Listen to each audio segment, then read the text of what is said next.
Lil Nas X releases Satan Nikes containing real human blood. Okay, Lil Nas X, and they're advertising the article and the video had nothing to do with each other. So that's how you can tell that this is some agenda-driven type industry plant bullshit. This is industry plant 101, because at the top it says Lil Nas X releases Satan Nikes containing real human blood. As demented and as sick as that is, the actual video that is being presented and the interview, if you can call it that took place, is about Lil Nas X opening up. Okay, so that's where we are with that. So we got two different agendas here being pushed at the same time. You understand what I'm saying? And, this is where we are. And so, of course, they always have their cabinet, their coon cabinet for their reliable Sambos. And who's at the top of the list? Gayle King. Listen to this interview. Just listen to it and tell me what you hear.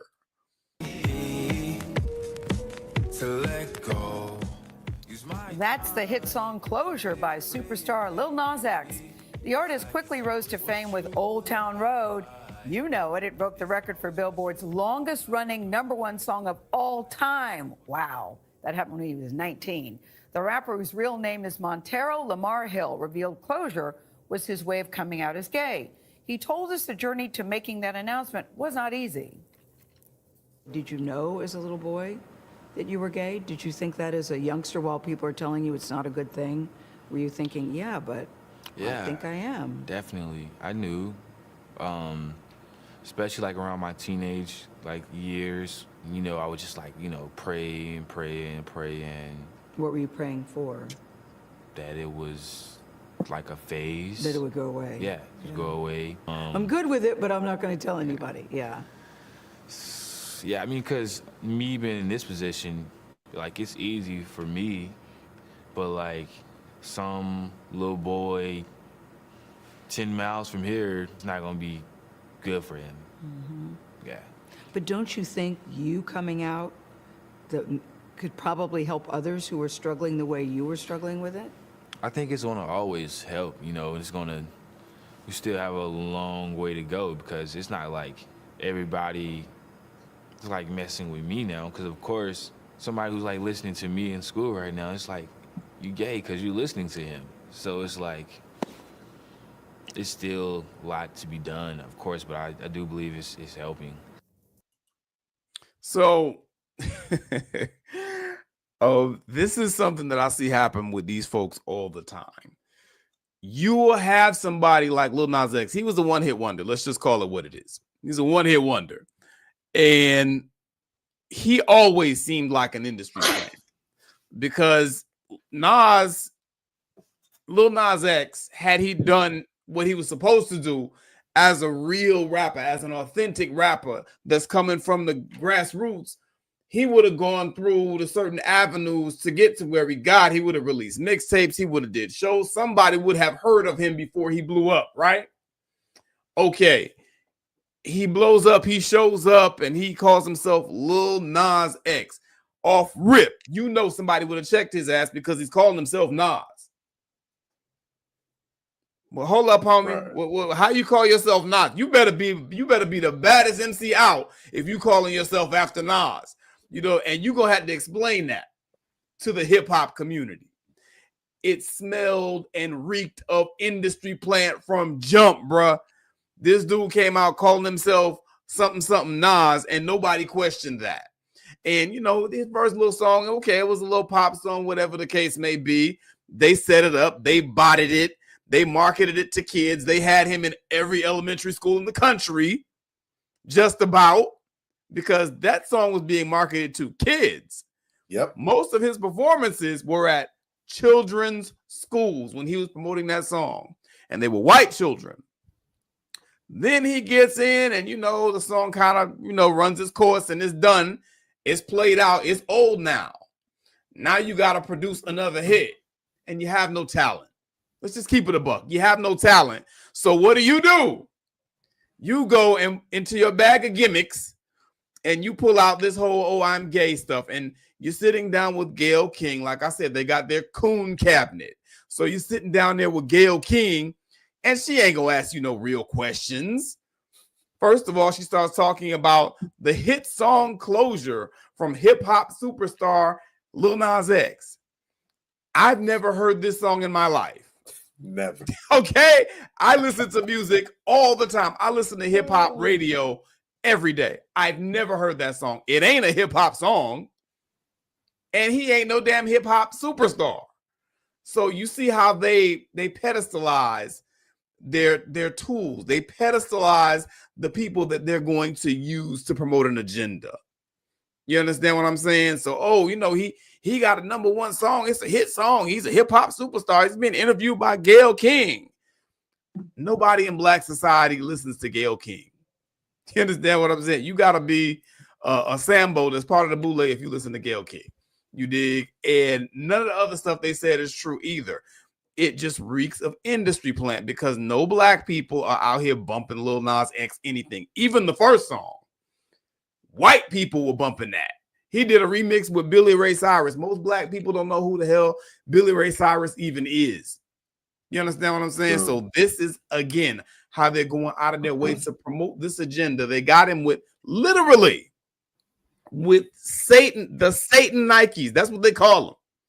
You understand what I'm saying? And they have a drop of real human blood in them, supposedly. And this is the marketing tactic that they use. And you're going to tell me that Hollywood's not evil and these people are not pushing an evil satanic agenda? What do you make of it? Because it's glaring to me. Real quick, fellas, because we got a lot to get to. Real quick, Ant and Bob, or however y'all want to do it, but quick. Yeah, the thing about it is Lil Nas X. So Little is very strategic, even in the programming of his name. Little, everybody knows, I think about 80% of the rappers went by Little Kim, Lil Wayne. So that in itself, when you go to Google check, his name is gonna come across on the screen. Nas is a very powerful, legendary person in the hip hop community. They done gave him that name to try to cancel out anything that Nas has done in the past, because all his work is pretty much gearing and propelling young children in the right direction. I can be anybody, right? I can be what I want to be. That's a very powerful song that Nas did. So them giving him Nas was to overshadow anything that Nas has done. So even when they Google for Nas, this little prick comes up in the algorithm and is shown. X, anybody knows that X, even DMX, Malcolm X, just having the X in his name is powerful. X Clan.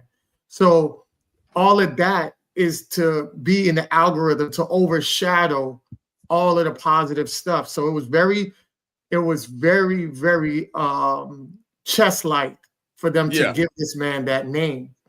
Also, one of the most powerful components of systemic racism is making sure that Black people are financially apartheid all over this world. Global apartheid, financial global apartheid. That is one of the most powerful weapons that systematic racism has and uses and operates. Why is it powerful? Because when you keep people at arm's length by not giving them resources to empower themselves to basically create Black Wall Streets and things like that, because they don't have the financial means. Every time the years add on, you're finding ways to throw debt onto people that they consider Black folks, right? And when you're going around for years and years out here with no money, you're going to be desperate to do things for money. And that's why it's easy for people, especially Black people, to sell their soul because of the money. We heard Big Ears and Big Lip, Industry Plant and Sambo, what's his name? Steve Harvey said it in his comedy strip. He was acting like a monkey. He said, shit, if I'll act like a monkey for $10 million, and he started doing the monkey noise and all that shit on stage. Yeah. And you see, and I tell people all the time, there's social engineering that's not even just the celebrities. Like I remember when I was on Facebook, like years go on when people would be like, oh, would you slap your mother for $1 million? And you would see the responses. Some people say they'll slap their mother for a biscuit at Popeyes. Like, you know, it just goes to show you that we are so financially deprived. We also look at money as our God. And those small yeses. We have been programmed in that direction to where it's like we'll do anything just to come up to live a certain lifestyle that they have been portraying and promoting for years. So when you see this type of thing go on, you have to ignore it. You have to walk away from it. Don't entertain yourself with it. Gayle King, if you watch her interview, she tells you based on her interviews who she's trying to promote and who she's trying to destroy. When she did that interview with Megan Thee Stallion, right, you could tell she was trying to promote that toxic masculinity, making this woman the victim and everything like that. When the real evidence is coming out, and shout out to the women, because the women saw through that fake crying and all that bullshit that Gayle was trying to promote, and people were calling her out like, yo, you faking this whole shit. You know what I'm saying? And then you look at the interview, how she was talking to R. Kelly. Yeah. And the way she came at him, she was poking at him. She didn't have no sympathy like she did for none. You know what I'm saying? And I'm not saying that R. Kelly is a person that you want to give sympathy, but when you're in a journalistic realm, you have to treat everybody the same way. And if you're going to be a true journalist, you're supposedly a journalist, right? Exactly. If that's what you're trying to portray, we already know that's false. That's not the agenda. When you sitting here promoting Lil Nas X and fabricating, talking about, oh, he's the #1 or a big hip hop star, that's bullshit. If anything, he's more pop than hip hop. Right. But you're going to promote him in a way because you want to lead the Black people in that direction, because we know homosexuality is another way of terminating Black folks. Facts. You know what I'm saying? So once you understand population control, you'll understand these agendas that go on with that. So, I mean, it goes really deep. We could go all day, but I'll land my plane on that. No, well said, brother. Very solid points. Bobby, real quick, what you got? Talk to me, man. No, absolutely, man. Look, they always tell you in business, they always use the adage of never go into the grocery store hungry. Right. Right. Never go into the restaurant hungry, because when you go in there hungry, everything you see looks good. Facts. Everything. You all from aisles 1 to 32, you want to walk out that store with everything because you're starving, you're hungry. Right. Everything look good, including the things that you probably don't need, can't afford, and worst of all, aren't good for you in the first place. Yeah. Rules of business applies. You walk in at a place of disadvantage where you're desperate, especially if they can detect on you, you're at a major disadvantage.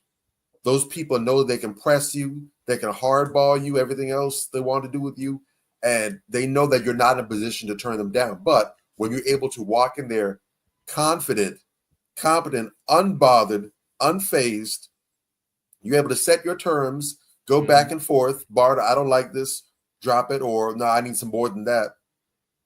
All right, you playing.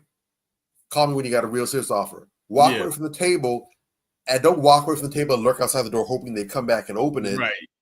But you actually, I mean, do everything. Leave, get in the car, go home, drive. Brush your teeth when you get home, eat dinner, go to sleep. Wake up in the morning, get a phone call, and we were thinking about it, we got another offer for you. Really be able to walk away like, I don't need this. It's different. It's different. When you're able to deal with other people from an equal place of power. It's all about leverage.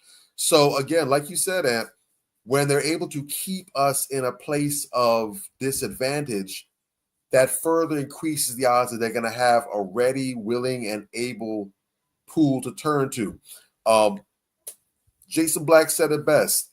They hate us because we're black, but they victimize us because we're poor. Poor. Yeah. That's Jason the Black key. is brilliant. Yes. That's the key. They hate on Jewish folk the same way. In similar ways, there's similar disdain and revile for the Jewish folk. The difference is you can't come at that. So they hate them because they're Jewish, but how come they can't disenfranchise them? How come they can't do to them what they do to us? Simple. Yeah. They ain't broke. Point. Yeah. They papers on point. Their resource game is up. And they have power in the right places. So if you so much as say something that they don't feel like is appropriate on this day, tomorrow they might feel different. But today happens to be Tuesday. And Tuesday, if you say certain things that starts with X, Y, and R, or have those letters in it, and we don't like it, now we at your door within 36 hours, you on air holding a press conference, giving a full letter of apology from your publicist. You out here on a whole apology tour, making donations to charities that they approve of, and basically you learned, I need to keep my damn mouth shut. Basically, that's what you learn. Yes. And they don't want us to get in that position because then they understand that we can't play bully ball with them like we want to. Shout out Nick Cannon. That's right. Yeah. I'm just saying. Yeah. That's it. Conversations 2020.